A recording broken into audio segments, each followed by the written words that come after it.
अस्सलाम वालेकुम पाक व्हील्स, मेरा नाम है सुनील मजर। मैं पाक व्हील्स वीकली के एक और एपिसोड के साथ आपकी खिदमत में हाजिर हूँ। सबसे पहले आपसे दरख्वास्त ये है कि चैनल को सब्सक्राइब कर लें, बेल आइकन पर क्लिक करें ताकि तमाम जो पाक व्हील्स की रिलेटेड न्यूज़ हैं, हमारी वीडियोज़ हैं, उनके बारे में आपको नोटिफिकेशन जो है टाइमली आता रहे। आज की वीकली की जो सबसे पहली न्यूज़ है वो अगेन हमेशा की तरह पेट्रोल प्राइसेस की है, क्योंकि हर 15 दिन बाद पेट्रोल की जो प्राइसेस हैं वो रिवाइज होती हैं।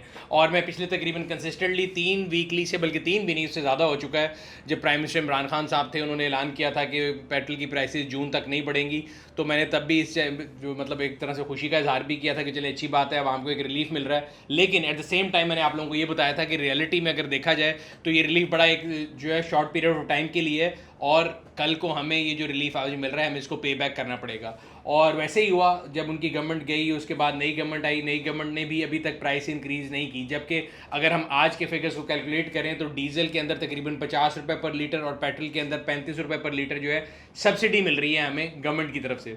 अगर आप अपनी गाड़ी बेचना चाहते हैं तो पाक व्हील्स पर अभी ऐड लगाएं। डे लाइट में पिक्चर्स लें, ऐड पर गाड़ी की मुनासिब कीमत रखें, गाड़ी की मुकम्मल तफसील लिखें और एक्टिव फोन नंबर देकर ऐड पोस्ट कर दें। क्विक ऑफर के लिए अपना ऐड फीचर करवाएं और 40 लाख जेन्युइन खरीदारों तक रसाई हासिल करें। और मेरे और आपके लिए शायद इस टाइम पे फॉर टाइम बिंग खुशी की चीज़ ज़रूर है कि हमें सस्ता मिल रहा है। लेकिन जहाँ से मैं ये देखता हूँ, जब मैं अपने बिजली का बिल जमा कराता हूँ तो पता लगता है कि जी सरचार्ज आ गया और फ्यूल एडजस्टमेंट आ गई। वो फ्यूल एडजस्टमेंट होता ही है कि आपको आज खुश किया जाता है सस्ती बिजली दे के, और फिर आपसे फ्यूल एडजस्टमेंट के नाम पर महंगी बिजली अगले महीने आपको दी जाती है। तो इसी तरह मुझे ये नज़र आता है, और मैं बार बार ये वावेला कर रहा हूँ कि पेट्रोल की प्राइसेस ये नहीं बढ़ा रहे तो कोई हम पे एहसान नहीं करे, ना हमारे लिए कोई बड़ा अच्छा काम नहीं करे। एक सियासी मूव है, इन्हें लगता है कि जी लोग बड़ा बैश करेंगे कि जी प्राइस क्यों बढ़ा दी। तो आज नहीं तो कल, कल नहीं तो परसों ये प्राइस मेरे और आपकी हड्डियों से ही निकलनी है, ये हमारे खून में से निकलनी है। और इसलिए मैं बार बार चीखता हूँ कि हमें रियलिस्टिकली इस चीज़ को जो है देखना चाहिए, क्योंकि एज ए नेशन एक आम आदमी को ये पता नहीं होता। लोग जो है गाड़ी की अपनी यूजेज बढ़ाए रखते हैं, गाड़ी के फ्यूल की कंजम्पशन बढ़ाए रखते हैं, और जब एकदम दोबारा बढ़ेगा तो उनके ऊपर एकदम बोझ जो है ज़्यादा पड़ जाएगा। तो मैं इसलिए हमेशा यूज़र्स की आवाज़ बनने की कोशिश करता हूँ, और मैं आपको ये बात बताने की कोशिश करता हूँ कि जिस ज़िंदगी में, जिस वर्ल्ड में हम रह रहे हैं, ये एक आर्टिफिशियल वर्ल्ड ज़रूर है हमारे लिए बनाया हुआ कि हमारा पेट्रोल जितने पे, हमारा डीजल जितने पे, एक आर्टिफिशियल प्राइसेस हैं।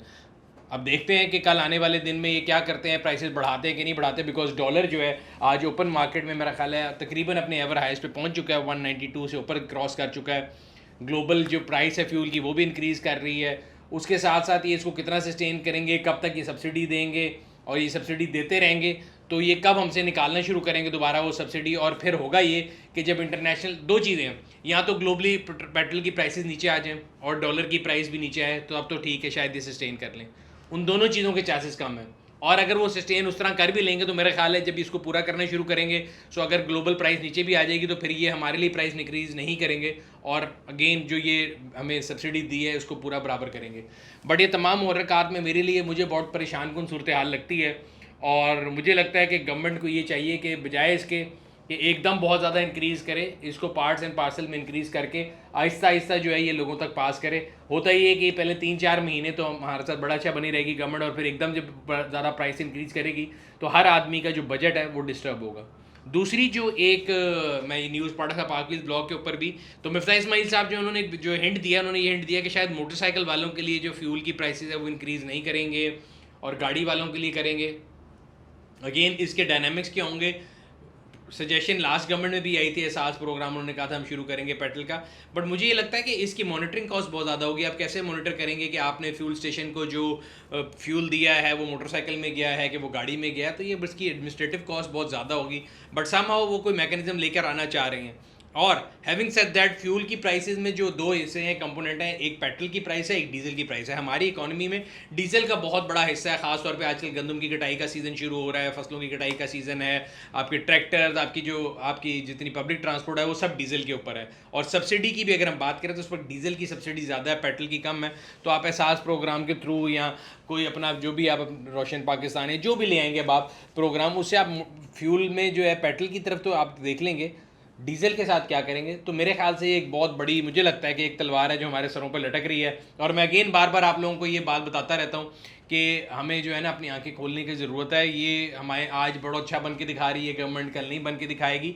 बट रियलिस्टिकली मेरे ख्याल से ये जो है आज या कल, कल नहीं तो परसों ये होना ही होना है। तो मैं आप लोगों को इसके लिए बिल्कुल क्लियर पिक्चर देता रहता हूँ कि कल को क्या होना है, ताकि आप लोगों को एक सरप्राइज़ ना मिले।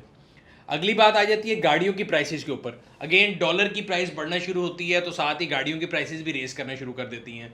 जब लास्ट गवर्नमेंट जा रही थी और नई गवर्नमेंट आ रही थी या नहीं आने के प्रोसेस में थी, अभी जो है वोट ऑफ नो कॉन्फिडेंस शुरू हुआ था, मैंने आपको तब बताया था और प्रिडिक्शन दी थी कि पाकिस्तान में गाड़ियों समेत हर चीज़ की प्राइसेस बढ़ रही हैं, क्योंकि वो एक शुतरे बेमहाल ऐसे बढ़ रही थी कि कोई पूछने वाला नहीं था। सीमेंट की प्राइसेस हो, स्टील की प्राइसेस हो, कमोडिटी की प्राइसेस हो या गाड़ियों की प्राइसेस हो। तकरीबन एक महीने का ट्रांजिशन पीरियड है।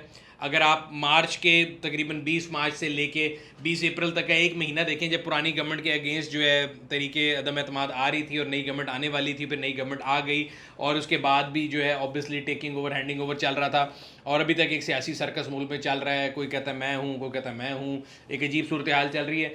मैं एक नॉन पॉलिटिकल आदमी हूँ, मैं हमेशा आवाम की बात करता हूँ और मैं ये कह रहा हूँ कि उस पूरे केस में हुआ ये है कि कार कंपनियों ने प्राइसेस बढ़ाई 2 से 3 दफ़ा और डॉलर जो है आज के दिन में एग्जैक्ट उस रेट के ऊपर है जिस दिन मैक्सिमम रेट के ऊपर गया था जब तहरीक अदम एतमाद पेश हुई थी। और उस दिन भी गाड़ियों की कंपनियों ने जो है, आपको याद होगा कि बुकिंग सस्पेंड कर दी थी बिकॉज एकदम डॉलर 182 से तकरीबन 192 पे गया था, 10 रुपये का हाइक आया था। फिर जो नई गवर्नमेंट आई उसके बाद डॉलर आहिस्ता आहिस्ता नीचे आया और अब दोबारा डॉलर बढ़ते बढ़ते बढ़ते 192 पे पहुंच चुका है। जिसके से होगा क्या, होगा ये कि महंगाई होगी, गाड़ियों की प्राइसेस बढ़ेंगी, हर चीज़ की प्राइस बढ़ेगी बिकॉज हम बेसिकली एक इम्पोर्ट बेस्ड इकोनॉमी है। हम खुद ज़्यादा चीज़ें नहीं बनाते और चीज़ें इंपोर्ट करते हैं, तो वही हो रहा है। गाड़ियों की प्राइसेस बढ़ी जा रही हैं। तो अगली न्यूज़ जो मैं देख रहा था, चंगान ने तीसरी बारी अपनी गाड़ियों की प्राइसेस बढ़ाई हैं और इस दफ़ा जो प्राइस है वो तकरीबन 4 लाख रुपए तक का इजाफा है। वो शान X7 जो है वो उन्होंने 5950 पे फ्यूचर सेंस लॉन्च की थी, वो 4 लाख बढ़ गई है, वो 6350 हो गई है। इसी तरह जो उसका बेस वेरिएंट था शान X7 के, जिसको कंफर्ट कहते हैं, वो 5750 से 3 लाख का इजाफा हुआ है। एल्सविन जो है उसमें तकरीबन अक्रॉस द वेरिएंट 1,25,000 का इजाफा हुआ है और अब एल्सविन का जो टॉप वेरिएंट है वो तकरीबन 3344 पे पहुंच गया। मुझे याद है 23 लाख समथिंग पे ये गाड़ी लॉन्च हुई थी। तो ये तमाम चीज़ें जो हैं आपकी डेप्रिसिएशन जो है रुपये की उसकी वजह से हैं या डॉलर एप्रिसिएशन की वजह से हैं। इसी तरह टोयोटा ने भी प्राइसेस बढ़ाई हैं, if I am not wrong Honda ने भी प्राइसेस बढ़ाई हैं। तो ये आपको पार्क व्हील्स के ब्लॉग पे आप जाएंगे, आपको प्राइसेस बढ़ती मिलती रहेंगी। टोयोटा का जो LC300 लैंड क्रूज़र है उसकी टोयोटा इंडस ने CB यूनिट की प्राइस लॉन्च जो है बताई थी 7,25,00,000 रुपए। गाड़ी पाकिस्तान पहुंचने से पहले पहले उसमें तकरीबन इजाफा कर दिया गया। इजाफा इसलिए कर दिया कि डॉलर बढ़ गया है। पहले भी टेंटेड प्राइस है वो तकरीबन 8 करोड़ के प्राइस टैग पे पहुंच गई है। इसी तरह प्रिंस पर्ल जो एक गाड़ी है, रिगल ऑटोमोबाइल ने ये गाड़ी लॉन्च की थी पाकिस्तान में और मुझे याद पड़ता है तकरीबन 10.5-11 लाख रुपए से ये गाड़ी स्टार्ट हुई थी और अब उसकी जो प्राइस है वो 15,86,000 रुपये हो गई है। जी हाँ, 15,86,000 रुपये। सो मेरे ख्याल से अगर आप पाकिस्तान में स्टार्टिंग देखें किसी भी गाड़ी की तो 15 लाख से नीचे अब आपको कोई 0 मीटर गाड़ी नहीं मिलती। और ये तमाम रीज़न जो है वो इंक्रीज़ जो है अगेन डॉलर की प्राइसेस है। ऑटो मैन्युफैक्चर से पूछे तो वो कहते हैं जी फ्रेट बढ़ गया है, डॉलर प्राइस, कमोडिटी प्राइस, जिस सब की वजह से इंक्रीज़ है।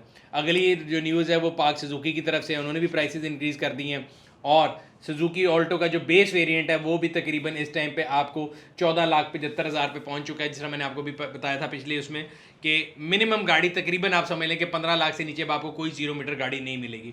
तो सुजुकी की जो प्राइसेस हैं उनमें भी इजाफा हुआ है, तकरीबन 50,000 से 1,30,000 के करीब वेरी करती है। स्विफ्ट जो है उसका जो variant top of the line variant है उस पर 1,29,000 का इजाफा हुआ है, वो 32,98,000 पे पहुँच गई है।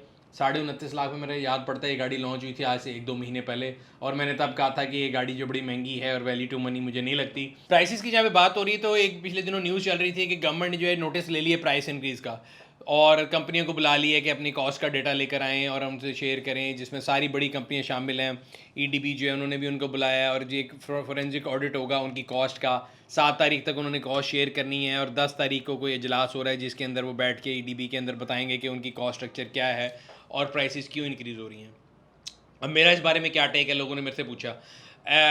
देखने में तो बड़ी अच्छी न्यूज़ है लोगों को बड़ा, क्योंकि एक जो यूज़र है ना उसको ऑटो मैन्युफैक्चरर के अगेंस्ट एक ग्रज होता है, उसको लगता है कि शायद मैं और ये कोई अपोजिट पार्टी हैं और इनके ऊपर स्क्रूटनी होगी तो बड़ा मज़ा आएगा और कमेटी बन गई और उनकी ऐसी तैसी फिर जाएगी।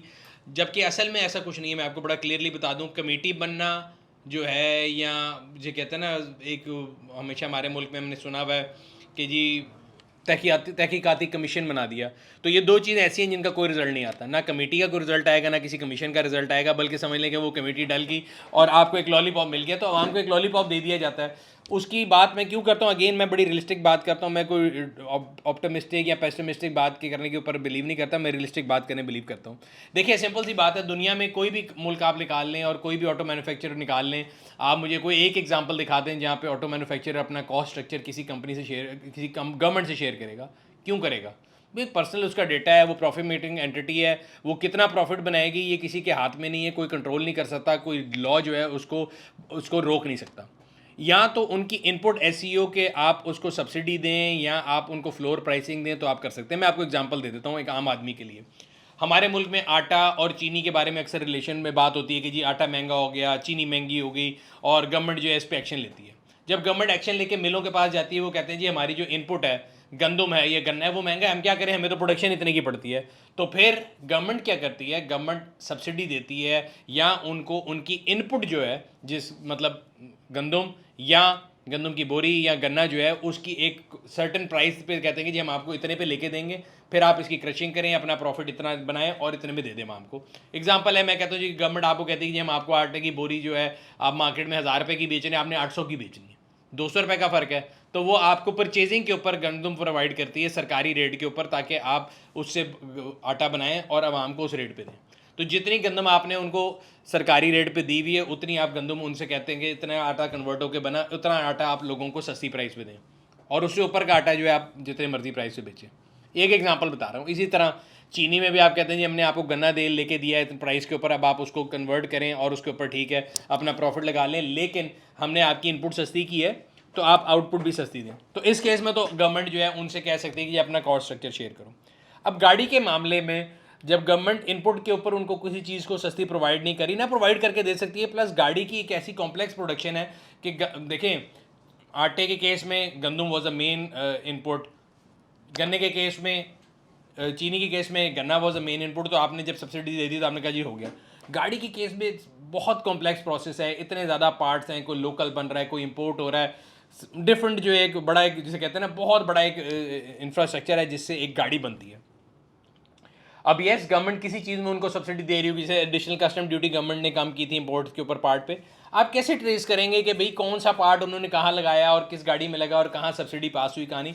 तो मुझे लगता है बड़ा कॉम्प्लेक्स प्रोसेस है, और इस सिलसिले में मैंने एक दो जगह देखा भी है। मैंने शायद अली जमाली साहब का एक स्टेटमेंट मेरे सामने से गुजरी थी जिसमें उन्होंने लगाया कि जी हम अपना कॉस्ट स्ट्रक्चर गवर्नमेंट से शेयर नहीं करेंगे, और अगर वो शेयर कर भी देंगे तो मेरे ख्याल से अगर मैं ऑटो मैन्युफैक्चरर हूँ और मुझे गवर्नमेंट बुलाएगी मैं अपना कॉस्ट स्ट्रक्चर शेयर करूँ, तो इसमें तो बहुत इफ्स एंड बट्स हैं। मैं अपनी कॉस्ट को ओवर एस्टिमेट करके बता सकता हूँ। मैं ऐसी चीज़ें जिन पे एडिशनल कस्टम ड्यूटी है मैं कह दूंगा हाँ जी मैं ये बिल्कुल कॉस्ट पे लगा रहा हूँ, और जिन पे नहीं है उनको मैं कह दूंगा वो मुझे महंगी मिल रही हैं। तो ये एक बड़ा इफ्स एंड बट है। तो मुझे इस न्यूज़ से मुझे कोई ख़ास, जिसे कहते हैं ना कंज्यूमर के लिहाज से मुझे कोई खुशखबरी नज़र नहीं आती। ये सिर्फ आपकी और मेरी आंखों को एक धोखा ज़रूर है। और आज जहाँ पे हम बैठे हैं 192 का डॉलर है, वो जाके सबसे पहले रखेंगे कॉस्ट आपके आगे के, ये डॉलर इतने का है हम क्या करें। तो इस सारे केस में जब 10 के 10 ऑटो मैन्युफैक्चरर और सारे ऑटो मैन्युफैक्चरर चले जाएंगे और सब एक साइड पे होंगे, तो मेरे ख्याल से मुझे नहीं लगता कि गवर्नमेंट उनको डिक्टेट करने की पोजीशन में होगी। इससे बेहतर मुझे ये लगता है कमेटियाँ बनाने से और कमीशन बनाने से बेहतर तरीका ये कि गवर्नमेंट को अगर लोगों को फैसिलिटेट करना है और कंज्यूमर प्रोटेक्शन की बात करनी, तो तमाम ऑटो मैन्युफैक्चरर को वो इस चीज़ पे बाइंड कर सकती है कि भाई आप उतने ऑर्डर लेंगे जितनी इन्वेंट्री आपके पास है, जितने की प्रोडक्शन आप कर सकते हैं। आज एग्जांपल है, अगर आज 192 का डॉलर हो गया है और मैं XYZ प्रोडक्शन कंपनी चला रहा हूँ, तो ज़रूरी नहीं है कि मैंने आज के डॉलर रेट पे ही गाड़ियाँ बनानी है। मेरे पास जितना सामान बना हुआ है इस टेबल के ऊपर, मैं जितनी गाड़ियाँ बना सकता हूँ, मैं सिर्फ इतने ऑर्डर पकड़ूँ।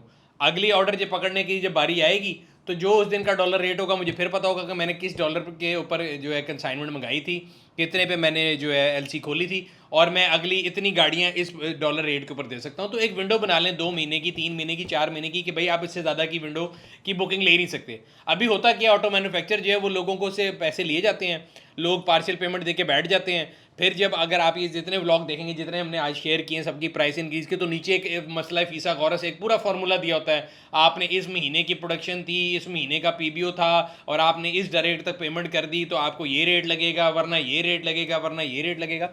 एक अजीब मंडी खुली हुई है।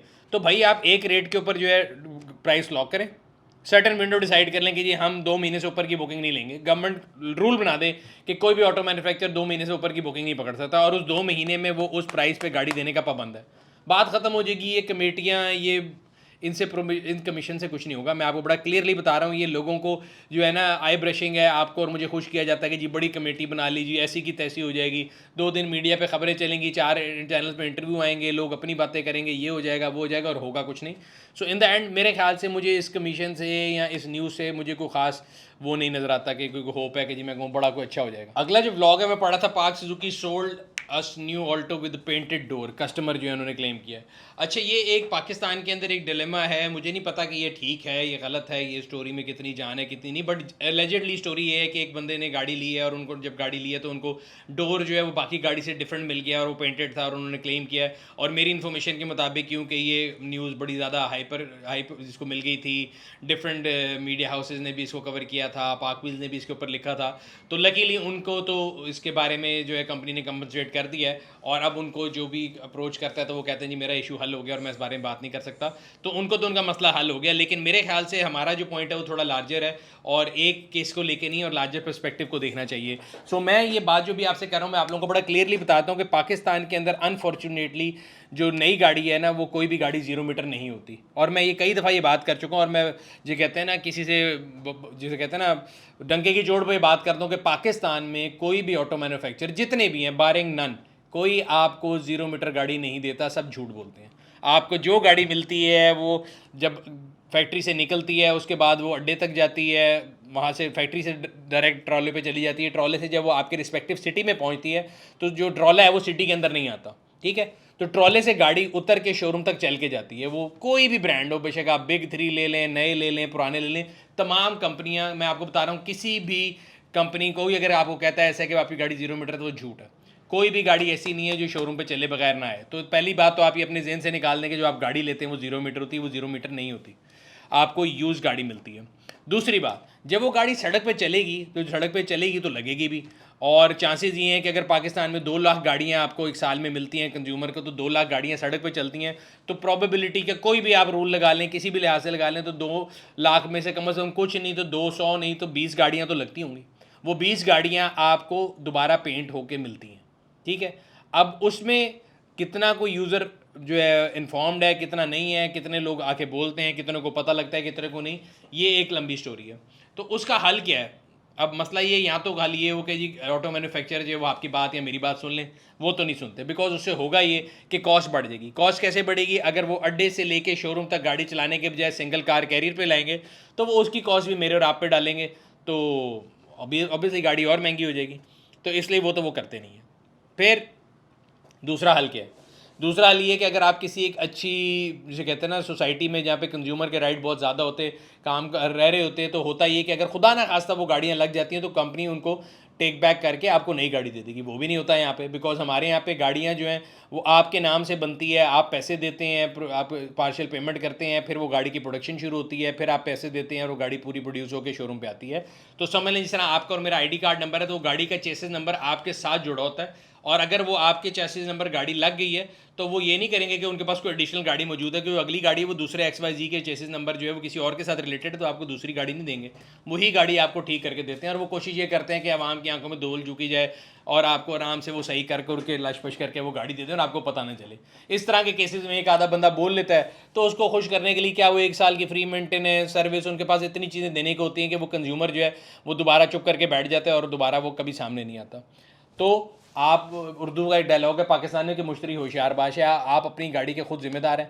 जब आप गाड़ी लेने जाएं तो उसको अच्छी तरह तसल्ली से चेक कर लें। जब एक दफ़ा आपने शोरूम से कदम बाहर रख लिया, उसके बाद आप अगले दिन भी जाएंगे तो वो कहेंगे जी ये तो गाड़ी आप खुद पेंट करा के ले आए, फिर लड़ाई मार कुटाई और उसके अलावा कोई सोल्यूशन नहीं। आप सोशल मीडिया पर वीडियो बना दें, उससे हल कुछ नहीं होगा।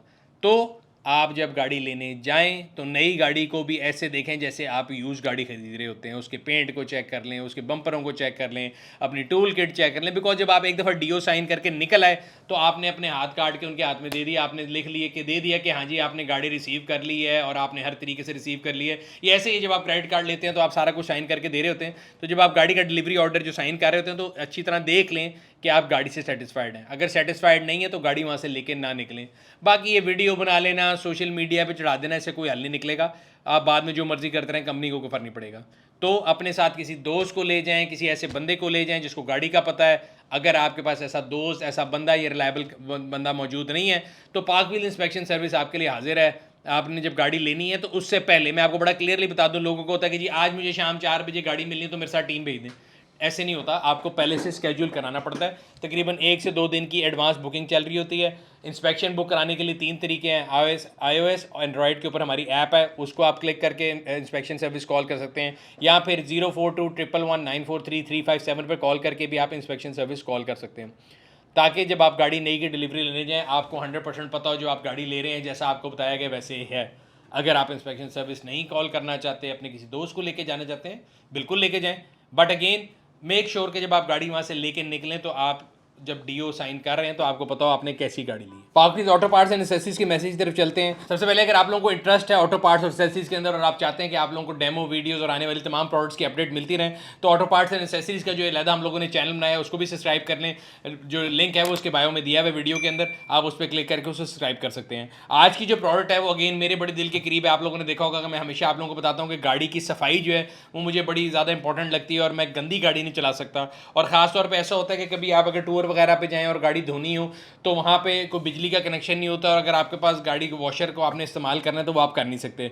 तो ऐसी एक प्रोडक्ट है जो कि मेरे ख्याल से बड़ी अच्छी है जो लोग ट्रैवल करते हैं उनके लिए, या अगर आप गाड़ी ऐसी जगह पे वॉश करना चाहते हैं जहाँ पे बिजली की सप्लाई नहीं है, तो ये एक ऐसा वायरलेस वॉशर है जिसके अंदर अपनी बैटरी मौजूद है, आपको बिजली के सोर्स की ज़रूरत नहीं है, और आप इससे जो है यहाँ पे पाइप लगा के पानी का, और ये जो इसका पावर सप्लाई है, इससे आप गाड़ी को अच्छी तरह वॉश कर सकते हैं। और इसके साथ इसको कैरी करने के लिए बड़ी अच्छी किट भी मौजूद है, आप गाड़ी के अंदर रख सकते हैं। ख़ास तौर पे अगर आप ट्रैवल कर रहे हो तो मेरे ख्याल से ये बड़ी अच्छी प्रोडक्ट है, और मैं कोशिश करूंगा कि इसको यूज़ करके एक डेमो वीडियो भी आप लोगों के लिए बना के लाऊं। अगर आप लोग इस प्रोडक्ट को ऑर्डर करना चाहते हो तो नीचे लगे हुए लिंक पर क्लिक करके अभी ऑर्डर कर सकते हैं। एंड पे पब्लिक सर्विस मैसेज की तरफ चलते हैं। सबसे पहले तो मैं आप लोगों को ये बताता चलूँ कि हीट वेव के साथ साथ कोविड जो है उसके एक नया वेरिएंट फिर पाकिस्तान में आ चुका है, ग्लोबली भी आ चुका है, और हमने देखा है कि केसेस बढ़ना शुरू हो गए हैं। तो आप लोगों को मैं फिर कहूँगा कि एहतियात करें, क्योंकि ज़िंदगी कोविड जब आया और कोविड गया तो हमें फील हुआ कि एक इंसान की एक नॉर्मल लाइफ की वैल्यू कितनी है। तो इंसानी लाइफ को बचाने के लिए या कोविड से लड़ने के लिए मैं आपको हमेशा बताता हूँ, कोविड से हम लड़ नहीं सकते, हम उसको जो है ना टैकल कर सकते हैं। और टैकल करने का तरीका ये है कि हम SOPs पे अमल करें, कोशिश करें कि जो है भीड़ वाली जगहों पे ना जाएं, हाथों को बार बार धोएं, सैनिटाइज़र का इस्तेमाल करें, और अगर आपको लगता है कि आप किसी ऐसी जगह पे जा रहे हैं जहाँ पे भीड़ बहुत ज़्यादा है तो मास्क का इस्तेमाल करें। इसके अलावा गर्मी की जो हीट वेव बहुत ज़्यादा एकदम आई हुई है, तो कोशिश करें कि आप अपने ट्रैवल को ऐसे प्लान करें कि आप धूप को अवॉइड कर सकें। गाड़ी को पार्क करते हुए दरख्त जो कि हम लोगों ने वैसे काट दिए ज़्यादातर, कोशिश करें दरख्तों के साए में खड़ा करें या किसी ऐसी जगह पे खड़ा करें जहाँ पे साया है, या अगर आपको डायरेक्ट धूप में गाड़ी खड़ी करनी है तो कोशिश करें उसके शीशे थोड़े से खुले छोड़ दें। गाड़ी के अंदर परफ्यूम, डिओड्रेंट या कोई भी ऐसी चीज़ जो कि कंप्रेस गैस के साथ यूज़ होती है वो मत रखें, क्योंकि ज़्यादा टेम्परेचर में वो ब्लास्ट कर सकती है। और अपनी गाड़ी के जो कूलिंग सिस्टम है उसको बेहतर बनाने के लिए अपनी गाड़ी के रेडिएटर को, कंडेंसर को और AC को जो है वो साफ़ रखें, ताकि आपकी जो गाड़ी की AC की जो है इफेक्टिवनेस बढ़ जाए। क्योंकि मैंने ये देखा है जब भी गर्मियों का सीज़न आता है तो आवाम के अगेंस्ट एक मुहिम शुरू होती है जिसमें काले शीशों की आपके जो शेड्स हैं उनके अगेंस्ट मुहिम शुरू कर दी जाती है, और जितने भी ये आपके इदारे हैं वो अपने नंबर टांगने के लिए तो बहुत ज़्यादा आगे आते हैं, बट वो लोगों को फैसिलिटेट करने के लिए नहीं आते। येट अगेन उनका अपना काम है, उनकी अपनी नौकरी है, उन्होंने अपनी नौकरी करनी है, उनको अपने काम करने दें। आप और मैं अपना काम करें एक जिम्मेदार शहरी के तौर पे। तो अपनी गाड़ी की कूलिंग को बेहतर बनाने के लिए जो बेहतर तरीके लीगल तरीके से आप अपना सकते हैं वो ये है कि गाड़ी को साए में खड़ा करें, क्योंकि अगर आप डायरेक्टली धूप में खड़ा करेंगे और फिर आप कम्यूट कर रहे हैं शहर के अंदर 10 से 12 किलोमीटर, तो वो गाड़ी को ठंडा होने में ही लग जाते हैं।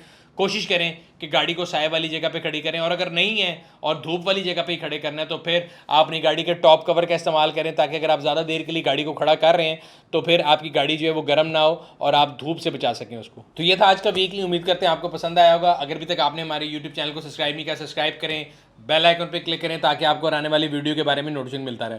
अक्सर आप लोगों का सवाल होता है कि जी फलानी गाड़ी का रिव्यू कब आएगा, कौन सी गाड़ी का रिव्यू कब आएगा। प्यूजो 2008 का रिव्यू जो है वो हमने शूट किया था ये रमज़ान के और ईद के दिनों में, और इंशाल्लाह ताला आपको एक हफ्ते के अंदर अंदर वो पाक व्हील्स के यूट्यूब चैनल के ऊपर लाइव मिल जाएगा। इसके अलावा तमाम आने वाली गाड़ियों के बारे में जितनी भी हमारी इन्फॉर्मेशन होती है वो, और जितने वॉक अराउंड है अगर आप उनको देखना चाहते हैं तो मैं फिर आपसे एक दफ़ा रिक्वेस्ट करूँगा कि बेल आइकन को ज़रूर प्रेस करें ताकि आपको आने वाली वीडियो के बारे में अपडेट मिलता रहे। बिकॉज अक्सर होता ही है कि लोग हमसे पूछ रहे हैं फलानी गाड़ी का रिव्यू नहीं आया, फलानी का नहीं आया, जबकि वो रिव्यू ऑलरेडी हमारे चैनल पर लाइव होता है। कमेंट सेक्शन पे अपने राय से आगाह करते रहा करें। हम लोग कोशिश करते हैं कि आप लोगों की फीडबैक को लेके अपनी वीडियोस को पहले से बेहतर बनाएं। आपसे अगले फिर मुलाकात होगी, तब तक अपना और अपने गिरद वाकिलों का ख्याल रखिएगा। शुक्रिया।